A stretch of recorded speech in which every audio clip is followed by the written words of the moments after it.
ஆக்கியா ரொம்பவே கஷ்டப்பட்டு போராடி எப்படியோ செலியனை வெளியே கொண்டு வந்துட்டாங்க. இதுக்கப்புறமாச்சும் செலியன் பாக்கியாவோட மனசை புரிஞ்சுக்கிட்டு பாக்கியா கிட்ட எந்த ஒரு பிரச்சனையும் பண்ணாமல் அவங்களுடைய பிஸ்னஸுக்கு ஹெல்ப் பண்ணால் ரொம்பவே சூப்பராக இருக்கும் அப்படின்னு நீங்களும் நினச்சிங்கன்னா மறக்காமல் இந்த வீடியோக்கு ஒரு லைக்கை தட்டி விட்டு கூடவே நம்ம சேனலையும் சப்ஸ்கிரைப் பண்ணி உங்களுடைய ஆதரவை தருவீங்க. இந்த கவுன்சிலர் எவ்வளவோ பிரச்சனை பண்ணியும் கடைசியாக நம்ம பாக்கியா மினிஸ்டரை பார்த்து பேசிடுறாங்க. மினிஸ்டர் கிட்ட நடந்த எல்லா விஷயத்தையுமே சொல்லிடுறாங்க. இதை கேட்ட நம்ம மினிஸ்டருக்கு ரொம்பவே ஷாக்காக இருக்குது. இங்கே இந்த கவுன்சிலர் இருந்துக்கிட்டு இதெல்லாம் நம்ம சும்மா சொல்கிறாங்க, என் மேலே கெட்ட பேர் ஆக்கணும் அப்படின்னு சொல்லிட்டு அந்த மாதிரி வந்து சொல்கிறாங்க. ஆனால் பாக்கியா வந்து ப்ரூஃபோட எல்லாத்தையுமே வந்து நிரூபிச்சிடுறாங்க. இந்த கவுன்சிலர் வந்து பார்த்திங்கன்னா பாக்கியாவை மிரட்டினது எல்லாத்தையுமே வந்து புத்திசாலித்தனமாக நம்ம பாக்கியா வந்து வீடியோவாக எடுத்து வச்சுறாங்க.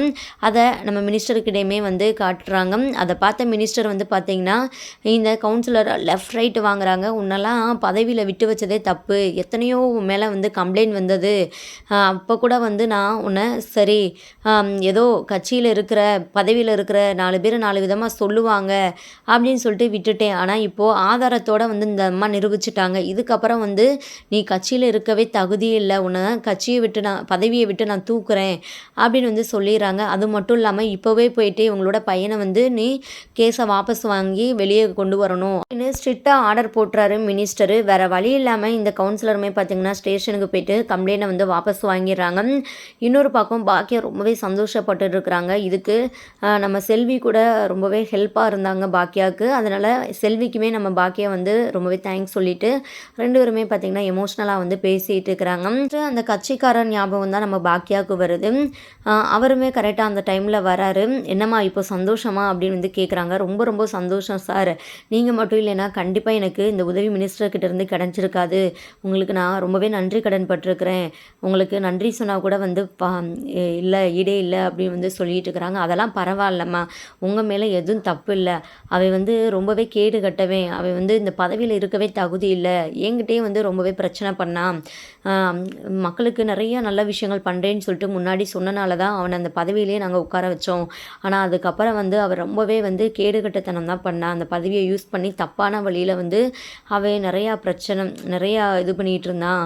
எனக்கே சுத்தமாக பிடிக்கல. ஏதோம்மா நீ புத்திசாலித்தனமாக வீடியோ ஆதாரத்தோட மினிஸ்டர்கிட்ட வந்து நீ நிரூபிச்சிட்ட, இல்லைனா வந்து அப்படி இப்படின்னு சொல்லிட்டு அவன் இன்னுமே வந்து ஏதாச்சும் சொல்லி சமாளிச்சிருப்பான் அப்படி வந்து சொல்கிறாங்க. கட்சிக்காரர்கிட்ட பேசிட்டு நம்ம பாக்கியாவும் செல்வியும் பார்த்தீங்கன்னா ஸ்ட்ரெயிட்டாக போலீஸ் ஸ்டேஷனுக்கு தான் போகிறாங்க. அங்கே அந்த கவுன்சிலர் பார்த்தீங்கன்னா கேஸையுமே வாபஸ் வாங்கிடுறாரு. நம்ம செலியனுமே பார்த்தீங்கன்னா வெளியே வந்துடுறாங்க. கவுன்சிலர் பார்த்தீங்கன்னா பாக்கியா மேலே பயங்கர கோவத்தில் இருக்கிறாங்க. என்ன என்கிட்டருந்து தப்பிச்சிட்டோன்னு சொல்லிட்டு நீ வந்து சந்தோஷமாக இருக்கிறியா, மினிஸ்டரை வச்சு என்னை வந்து பதவியை விட்டு நீக்கிட்ட, இது அப்படியே முடிஞ்சிடும்னு சொல்லிட்டு நினைக்கிறியா, கண்டிப்பாக உன்னை நான் விடவே மாட்டேன் அப்படின்னு சொல்லிட்டு சவால் விட்டுட்டு இருக்கிறாரு. போய் நீ முடிஞ்சதை பார்த்துக்கோ, ஓ மேலே தான் முழுக்க முழுக்க தப்பு, நான் அப்போ கூட வந்து சரி பெருந்தன்மையாக உங்ககிட்ட வந்து பேசினேன் கேஸை வாபஸ் வாங்க சொல்லி, நீ அப்போவே கேஸை வாபஸ் வாங்கியிருந்தேன்னா உன் பதவி வந்து உங்கள் கையை விட்டு போயிருந்திருக்காது, உனக்கு அந்த பதவியில் இருக்கவே தகுதி இல்லை, சரியா, உன்ன மாதிரி ஒரு கேடுகட்ட ஒருத்தர் வந்து இந்த பதவியில் இருந்து என்னத்தை சாதிக்க போகிறா அப்படின்னு சொல்லிட்டு பாக்கியா வந்து பயங்கரமாக பேசிகிட்டு இருக்கிறாங்க. இதனால் அந்த கவுன்சிலருக்கு இன்னுமே கோவம் அதிகமாக தான் ஆகுது. உனக்கு இருக்குமா ஒரு நாள் பார்த்துக்கிறேன் அப்படின்னு சொல்லிட்டு அங்கேருந்து கோவமாக போகிறாங்க. இங்கே பார்த்தீங்கன்னா நம்ம பாக்கியா தான் கஷ்டப்பட்டு போராடி செலியனை வெளியே கொண்டு வந்த விஷயம் வந்து செலியனுக்குமே வந்து தெரிய வருது. அங்கே உள்ள போலீஸ்காரங்க வந்து பேசிகிட்டு இருக்கிறாங்க. உண்மையாகவே வந்து இந்த அம்மாவை நினச்சா ரொம்பவே பெருமையாக இருக்குது. தன்னோட பையனுக்காக இவ்வளோ கஷ்டப்பட்டு எப்படியோ மினிஸ்டர் வரைக்குமே போயிட்டு பேசி அவங்க பையனை வெளியே கொண்டு வந்துட்டாங்களே, அப்போது எவ்வளோ பாசம் வச்சுருப்பாங்க தன்னோட பையன் மேலே அப்படின்னு சொல்லிட்டு அங்கேயே போலீஸ்காரங்க 2 பேரும் வந்து பேசிகிட்டு இருக்கிறாங்க.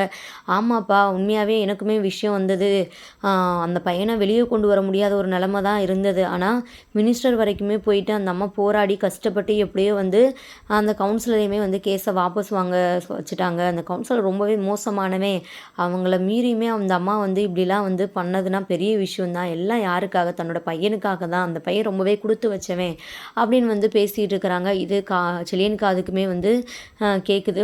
நம்ம செலியன் ரொம்பவே ஷாக் ஆகுறாரு. ஒரு பக்கம் பார்த்திங்கன்னா பாக்கியாவும் நினச்சி ரொம்ப ரொம்ப பெருமைப்படுறாங்க. இங்கே பாக்கியா வந்து செலியனுக்காக வெளியே வந்து வெயிட் பண்ணிட்டு இருக்கிறாங்க. பாக்கியா அண்ட் செல்வி 2 பேருமே வந்ததுமே பார்த்திங்கன்னா நம்ம செலியன் வந்து ஒரு மாதிரி ஃபீல் பண்ணிட்டு இருக்கிறாங்க. இன்னொரு பக்கம் செலியனை பார்த்ததுமே நம்ம பாக்கியா வந்து ஹக் பண்ணிடுறாங்க. செடியா நீ நல்லா தானே இருக்கிற, ஒன்றும் இல்லையே, நான் உன்னை வெளியெடுக்கிறதுக்கு ரொம்பவே லேட் பண்ணிட்டேன், தயவு செஞ்சு என்னை மன்னிச்சிடுப்பா, நான் எவ்வளவோ ட்ரை பண்ணேன் முடியலை அப்படின்னு வந்து சொல்லிட்டு இருக்கிறாங்க. அம்மா நான் தாம்மா உங்ககிட்ட மன்னிப்பு கேட்கணும், உன்னை நான் புரிஞ்சுக்காமல் விட்டுட்டேம்மா, தயவு செஞ்சு என்னை மன்னிச்சிடு, அந்த ஆள் அன்னைக்கு ரொம்பவே பேசிட்டான், தப்பு தப்பாக பேசிட்டாம்மா, அதனால தான் நான் அடிச்சிட்டேன், என்னால் உனக்கு கஷ்டம் தானே, என்னால் இப்போது உனக்கு பிரச்சனை மேலே பிரச்சனை தானம்மா, இதுக்கப்புறம் இந்த மாதிரிலாம் நடக்காதுமா, உனக்கு நான் சப்போர்ட்டாக இருப்பேம்மா அப்படின்னு சொல்லிட்டு எங்கள் செலியன் வந்து ரொம்பவே எமோஷ்னலாக வந்து பேசுகிறாரு. பேசுகிறதெல்லாம் பார்க்கும்போது இது செலியனா அப்படின்னு தாங்க தோணுது. பாக்கியாவுக்குமே இதை கேட்டதுக்கப்புறம் ரொம்பவே சந்தோஷமாக இருக்குது. அப்படியே நம்ம செலியன் அழ ஆரம்பிச்சிடாரு பாக்கியாவை ஹக் பண்ணி, இதுக்கப்புறம் நான் உனக்கு கண்டிப்பாக சப்போர்ட்டாக இருப்பேம்மா அப்படின்னு சொல்லிட்டு வந்து சொல்லிட்டு இருக்கிறாங்க. இது போதும் செலியா, நீ தயவு செஞ்சு மன்னிச்சிடு, எனக்கு எப்படினாலும் வந்து நான் சக்ஸஸ் ஆகணும் அப்படின்னு சொல்லிட்டு தானே நினைக்கிறேன், என்னால் வீட்டிலலாம் இருக்க முடியாதுடா, சின்ன ஹோட்டல்னால் என்ன, பெருசுனா என்னடா, நம்ம உடனேலாம் முன்னேற முடியாது, சின்னதுலேருந்து தான் பெருசாக வந்து நம்ம டெவலப் ஆக முடியும் அப்படின்னு வந்து சொல்லியிருக்கிறாங்க. நீ வந்து பாருமா, உனக்கு பிடிச்ச மாதிரி நீ வந்து பண்ணுமா, நான் இதுக்கப்புறம் வந்து நீ அதை பண்ணாத இதை பண்ணாத அப்படிலாம் வந்து நான் சொல்ல மாட்டேன், நான் நிறைய விஷயங்களை புரிஞ்சுக்கிட்டேன் உங்ககிட்ட, எங்களுக்காக தாம்மா நீ வாழ்ந்துட்டு இருக்கிற, எங்களுக்காக என்ன வேணாலும் பண்ணுற ஒரு அம்மா தாம்மா நீனு, உன்னை நினச்சா எனக்கு ரொம்பவே பெருமையாக இருக்குது, இங்கே கூட வந்து உன்னை பற்றி தான் எல்லாருமே ரொம்பவே பெருமையாக பேசிகிட்டு இருக்கிறாங்க. அந்த மாதிரி நம்ம செலியன் வந்து சொல்லிட்டு இருக்கிறாங்க. நடந்த எல்லா விஷயத்தையுமே இங்கே நம்ம செல்வியுமே வந்து சொல்கிறாங்க. ஆமாம் செலியன் தம்பி, நான் பேசினாலும் உங்களுக்கு பிடிக்காது, ஆனாலுமே வந்து நான் வந்து சொல்கிறேன், அக்கா பாவம் ரொம்பவே கஷ்டப்பட்டுட்டாங்க, அவங்க ஒழுங்காக கூட சாப்பிடலை, உன்னை எப்படினாலும் வெளியே கொண்டு வந்துடணும்னு சொல்லிட்டு ரொம்பவே போராடினாங்க, அதே மாதிரி வெளியே கொண்டு வந்துட்டாங்க அப்படின்னு வந்து சொல்கிறாங்க. செல்விக்கு எல்லாமே எனக்கு தெரியும், எல்லாமே வந்து நான் கேள்விப்பட்டேன், இங்கே பேசிகிட்டு இருந்தாங்க அப்படின்னு வந்து சொல்கிறாங்க. அப்புறம் பார்த்திங்கன்னா செல்வி வந்து அவங்களுடைய வீட்டுக்கு போயிடுறாங்க. இங்கே நம்ம பாக்கியாண்டு செலியனுமே வந்து வீட்டுக்கு வராங்க. இன்னொரு பக்கம் பார்த்திங்கன்னா இங்கே பாட்டி ரொம்பவே ஃபீல் பண்ணி அழுதுட்டுருக்குறாங்க. அப்போது செலியன் வந்து ஜெயிலுக்குள்ளே தான் இருக்கணுமா, இதுக்கப்புறம் ஒன்றுமே பண்ண முடியாதா, இந்த பாக்கியாவுக்கு கொஞ்சம் கூட மனச்சாட்சி இல்லை, பெத்த பிள்ளை ஜெயிலில் கிடக்கான், இவ வாட்டில் வந்து பிஸ்னஸ் தான் முக்கியம், ஆர்டர் எடுத்துகிட்டு இப்படி சமையல் பண்ணிட்டு தர்றா, இவெல்லாம் ஒரு பொம்பளையா, இவெல்லாம் ஒரு பெத்த தாயா அப்படின்னு சொல்லிட்டு வந்து வாய்க்கும் வந்ததெல்லாம் வந்து பேசிகிட்டு இருக்கிறாங்க. கோபி இருந்துக்கிட்டு ஏமா பாக்கியாவை பிடிச்சி திட்டிகிட்டு இருக்கிறீங்க, அவள் என்ன பண்ண முடியும், எங்களாலே எதுவுமே பண்ண முடியலை, பாக்கியானால என்ன பண்ண முடியும் இந்த விஷயத்தில், அவன் மேலே கோவப்பட்டு என்ன ஆக போகுது, செலியன் தானே அவசரப்பட்டு அடிச்சிட்டான் அப்படின்னு வந்து சொல்லிட்டு இருக்கிறாங்க.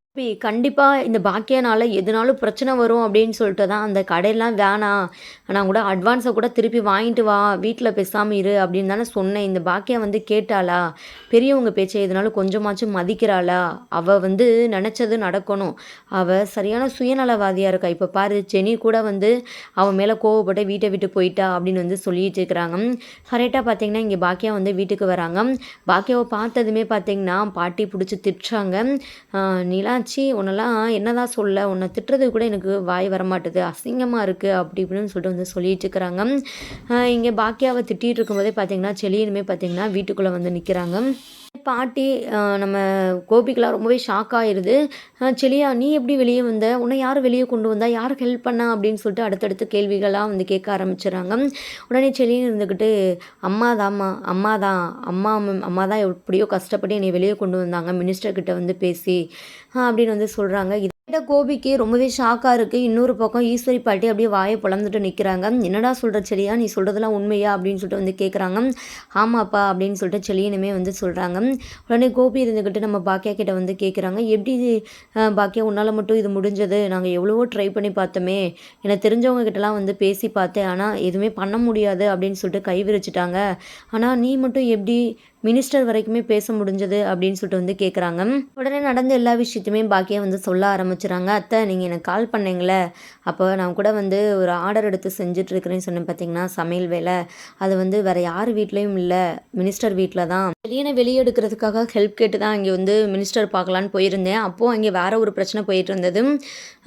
அதாவது சமையல் செய்கிறவங்க வந்து ரொம்பவே சொதப்பிட்டாங்க, சரியாகவே சமைக்கலை, அதனால் வந்து எல்லாருமே இங்கே டென்ஷனாக இருந்தாங்க. அந்த டைமில் சரி நம்ம சமைக்கலாம், இது மூலம் நம்ம மினிஸ்டர்கிட்ட வந்து பேச வாய்ப்பு கிடைக்கும், ஹெல்ப்பும் கேட்கலாம் அப்படின்னு சொல்லிட்டு என் மனசுக்கு பட்டது. அதனால் நான் ரொம்பவே நல்லா சமைச்சு கொடுத்தேன், மினிஸ்டருமே எப்படியோ கஷ்டப்பட்டு பார்த்துட்டேன், அந்த கவுன்சிலர் அப்போ கூட வந்து எவ்வளோ தடுத்து பார்த்தாரு, எவ்வளோ பிரச்சனை பண்ணார், அதெல்லாம் தாண்டி நான் மினிஸ்டர்கிட்ட வந்து பேசி நடந்த எல்லா விஷயத்தையுமே சொல்லிட்டேன், அவர் வந்து எனக்கு ஹெல்ப் பண்ணார், மினிஸ்டர் உண்மையாகவே ரொம்பவே நல்ல மனுஷனாக இருக்கிறாரு, நேர்மையானவராக இருக்கிறாரு அப்படின்னு வந்து சொல்லிட்டு இருக்கிறாங்க.